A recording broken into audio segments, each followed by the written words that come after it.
kerja tidak sebanding dengan jumlah angkatan kerja baru, maka generasi yang seharusnya menjadi motor penggerak ekonomi justru akan terjebak dalam pengangguran atau pekerja informal yang tidak layak. Masalah yang akan kita angkat pada hari ini adalah pembangunan ekonomi tanpa penyerapan tenaga kerja yang bisa menjadi ancaman bagi generasi muda di Indonesia. Kita akan bahas kenapa hal ini bisa terjadi, apa juga dampaknya, dan juga solusinya dari perspektif ekonomi Islam. Nah, berdasarkan data BPS tahun 2024, tingkat pengangguran terbuka di Indonesia sebesar 5,3%.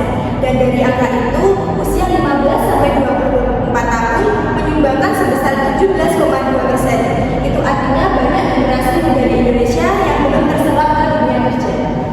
Ini ironis, karena di sisi lain, pertumbuhan ekonomi kita cukup stabil. Laporan World Bank Indonesia Economic Prospects tahun 2023 menyebutkan bahwa sebagian besar pertumbuhan PDB di Indonesia yang beberapa tahun terakhir berasal dari sektor-sektor yang pada modal dan tenaga kerja seperti pertambangan dan jasa keuangan. Iya, sektor padat kerja seperti pertanian dan manufaktur yang dulu jadi andalan penyerapan tenaga kerja sekarang malah melambat. Akibatnya, terjadi ketimpangan antara pertumbuhan ekonomi dan penciptaan lapangan kerja. Ini bahaya sih. Ketidakmampuan sistem ekonomi dalam menyerap tenaga kerja muda berpotensi menimbulkan efek domino yang sangat berbahaya, seperti meningkatnya kemiskinan, kriminalitas, ketimpangan sosial, dan juga rendahnya produktivitas nasional dalam jangka panjang. Oleh karena itu, diperlukan pergeseran kebijakan menuju pembangunan ekonomi yang lebih inklusif dan berkeadilan, yang tidak hanya mengejar pertumbuhan angka, tetapi juga memastikan terciptanya pekerjaan layak di seluruh lapisan masyarakat, terutama generasi muda yang akan menjadi tulang punggung masa depan bangsa.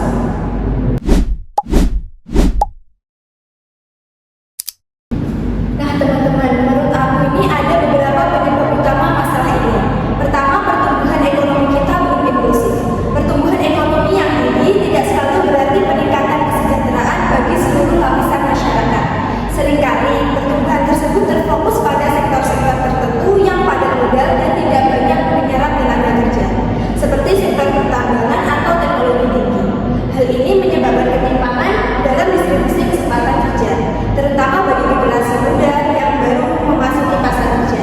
Nah, menurut kalian ada nggak faktor-faktor lain dari masalah ini? Ada dong. Yang kedua itu masih banyak usaha pendidikan yang keterampilannya tidak sesuai dengan kebutuhan industri ini yang disebut skill mismatch. Banyak usaha pendidikan formal yang keterampilannya tidak sesuai dengan kebutuhan pasar kerja. Kurikulum pendidikan yang tidak responsif terhadap dinamika industri menyebabkan perusahaan kesulitan mendapatkan pekerjaan sesuai. Akibatnya terjadi pengangguran terbuka di dalam negeri. Nah, faktor lainnya adalah dominasi sektor informal.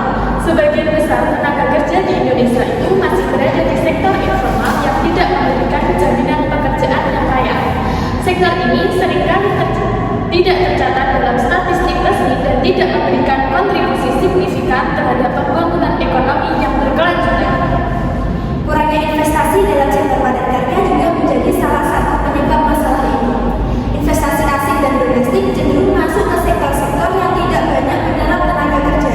Kurangnya insentif bagi investor untuk mengembangkan sektor padat karya menyebabkan terbatasnya penciptaan lapangan kerja baru.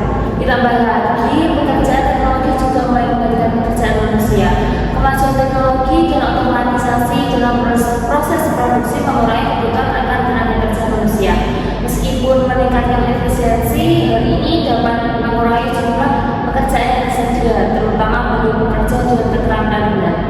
Nah, dampaknya bukan main-main, mulai dari kemiskinan, meningkatkan kriminalitas, hingga menurunkan produktivitas nasional, karena banyak anak muda tidak bisa berkembang secara optimal.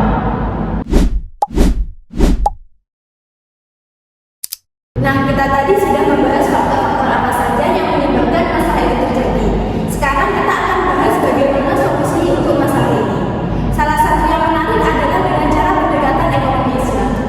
Fenomena pembangunan ekonomi yang tidak diiringi dengan penciptaan lapangan kerja menjadi ancaman serius bagi masa depan generasi muda di Indonesia.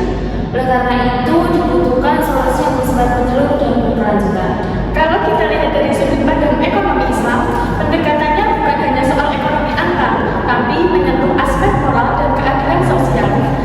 Islam mengajarkan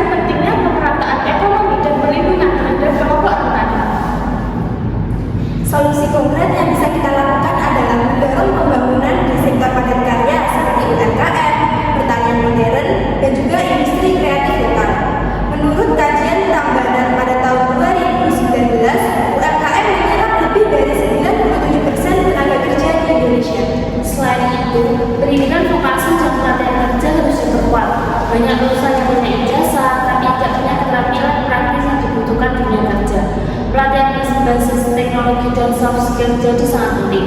Menurut World Bank, ketidaksesuaian keterampilan menjadi salah satu penyebab utama tingginya pengangguran muda. Oleh karena itu, peningkatan akses terhadap pelatihan berbasis teknologi, kewirausahaan, dan soft skill menjadi sangat penting. Islam menekankan pentingnya pemerataan kepemilikan dan akses terhadap sumber daya ekonomi. Islam juga menekankan pentingnya kewirausahaan. Negara wajib memfasilitasi pelatihan dan modal. Contohnya, Khalifah Umar bin Khattab pernah memberikan ternak kepada rakyat miskin agar mereka bisa mandiri dan produktif. Prinsip keadilan dan juga kemaslahatan umum harus jadi landasan dalam penyusunan kebijakan. Pembangunan ekonomi harus menempatkan manusia sebagai subjek, bukan sekadar objek statistik saja.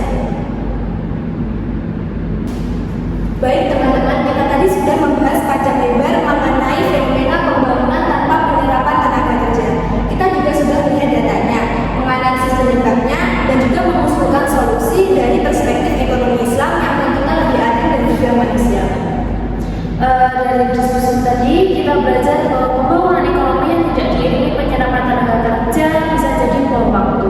Tapi kita juga punya banyak peluang untuk memperbaikinya. Ekonomi Islam memberi kita panduan untuk menciptakan sistem ekonomi yang adil, inklusif, dan berkelanjutan. Dengan nilai-nilai Islam, generasi muda bisa diarahkan menjadi pelaku ekonomi yang mandiri. Nah, semoga diskusi ini bisa membuka wawasan kita semua bahwa pertumbuhan ekonomi tidak boleh hanya jadi angka di atas kertas, tapi harus benar-benar terasa manfaatnya bagi seluruh rakyat, terutama generasi muda-muda seperti kita ini. Terima kasih sudah mendengarkan sampai akhir. Jangan lupa sebarkan podcast ini jika menurut kalian bermanfaat. Sampai jumpa di episode selanjutnya. Wassalamualaikum warahmatullahi wabarakatuh.